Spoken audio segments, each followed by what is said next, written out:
Makanya ada pertanyaan orang-orang, saya pernah ditanya itu ya bingung tenan. Gus, kalau ada orang mati oplosan misalnya, jenengan datang sholat enggak? Ya datang sholat kan, dia orang mukmin, saya tetap sholat. Kenapa itu? Ya kan matinya oplosan. Tapi andekan tokoh yang mati, kamu sholat enggak? Ya sholat, kan dia tokoh. Jadi ribet. Fikih itu ribet. Makanya Imam Nawawi nanti ngendikan gini. Ada orang ngundang Nabi, ya Rasulullah, saya mohon nyolati ini. Nabi tanya, punya utang enggak? Punya. Nabi, saya enggak mau nyolati mayit yang punya utang. Terus ada sahabat datang, ya Rasulullah, utang itu tak ambil alih kami. Berarti dia sudah tidak punya utang. Terus Nabi kerso nyolati. Pertanyaannya, utang itu hal yang boleh. Saya ulangi, utang itu hal yang boleh. Tapi kenapa Nabi se-ekstrim itu? Tapi ketika Nabi mau kondur itu ngendikan gini, ini PR ya bagi UMM, ini PR ya. Nabi sebelum kondur bilang gini, sallu ala sahibikum. Jong, saya tidak nyolati ini, tapi tolong ini disolati. Terus kata Imam Nawawi, dianalogikan atau dikiaskan, siapapun pelaku dosa besar atau mati dalam keadaan tidak benar, misalnya pas dugem mati, pas oplosan mati, itu sebaiknya tokoh-tokoh itu enggak nyolati, karena nanti dianggap penghormatan. Misalnya ketua PP Muhammadiyah, rektor nyolati wong mati oplosan, kan keren. Mati oplosan disolati rektor. Ya sudah, tapi kalau nggak disolati nanti ada tradisi yang keliru, yaitu janazatul muslim tidak ngalami disolati, padahal siapapun yang muslim janazahnya harus disolati. Makanya setengah-tengah ya rasa rektor lah, satpam pokoknya kudu tetap ada yang sholat gitu. Itu kata Imam Nawawi. Jadi ketika ada orang mati nggak benar, itu sebaiknya tokoh-tokohnya nggak ikut nyolati, tapi awamun nas, orang kebanyakan ikut sholat. Jadi fikih itu agak jelimet, karena tadi ketika tokoh ini nyolati, pertanyaannya bedanya apa mbek sing mati ning masjid mbek mati oplosan? Karena sama-sama semua orang nyolati, kan tidak ada sanksi sosial itu. Tapi ketika nggak disolatkan sama sekali, wah lebih parah lagi. Ini ada janazatul muslim tidak disolati. Sehingga kata Imam Nawawi, ini hebatnya Nabi tengah-tengah. Jadi Nabi kundur, dong saya tidak nyolati, tapi sallu ala sahibikum. Ya tapi ini kamu harus nyolati. Kata Imam Nawawi, orang yang mati bunuh diri, orang yang mati oplosan, orang mati secara enggak benar itu asal dia muslim tetap wajib disolati, karena sholat ini hakul muslim. Kan buat seorang muslim diantara haknya apa? Ketika mati dikafani, dimandikan, disolat.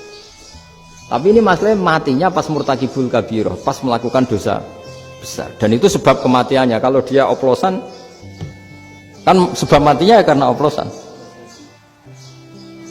Ya kan terus ribet.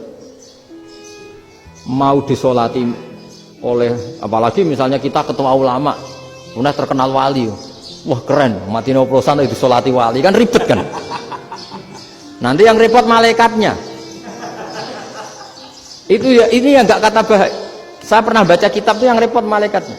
Itu ada yang bilang gini, orang yang punya hutang itu pasti nanti hisabnya berat, diaudit malaikat sampai bisa nyaur hutangnya.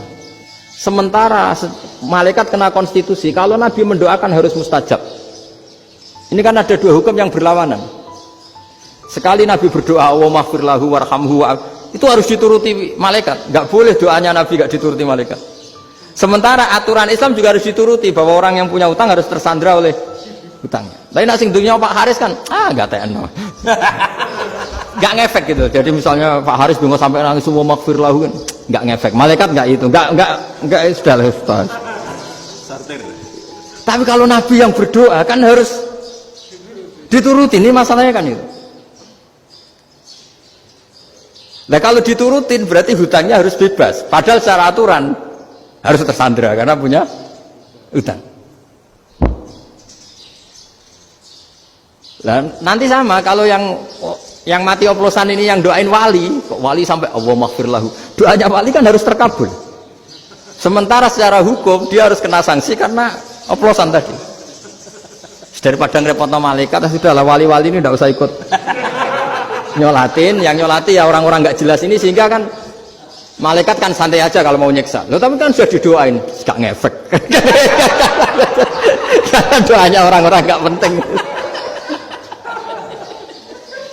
Itu ada tuh di sarah Muslim itu. Di sarah Muslim di bab ketika Nabi ngintikan babu qauli Rasulullah sallallahu alaihi wasallam sallu ala sahibikum. Jadi belajar fikih itu asik ya. Karena tadi harus dipelajari. Kalau enggak ilmu ini hilang. Terus nanti takutnya lagi ilmu fikih itu direduksi sosial. Terus misalnya gini, pepe wong cilik wae kiai-kiai ra gelem nyolati. Orang melihatnya ini karena yang oplosan wong cilik melarat ra disolati.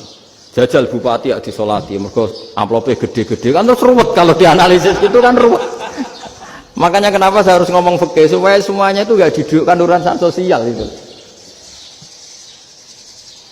Nah kalau semuanya didudukkan sosial kan sentimennya sentimen sosial. Ribet. Padahal yang sering mati oplosan itu kan wong cilik gitu loh, karena tadi kalau wong sugih kan pakai whisky yang mahal yang insya Allah tidak mati kan gitu. Yang mati kan ya mergo pertos macam-macam itu kan. Artinya ini kalau nggak diterangkan secara fikih, kiai-kiai yang nggak datang dikira masalah sosial kan. PP salam tempel era gede terus nggak datang kan terus jadi ribet. Ya makanya ini lewat pengajian ini supaya sampean lebih tahu ya bahwa khazanah Islam ini kata beberapa ulama kafatal linnas, maknanya semuanya, sehingga Allah akan mentakdirkan kajian Islam akan ada di seluruh dunia.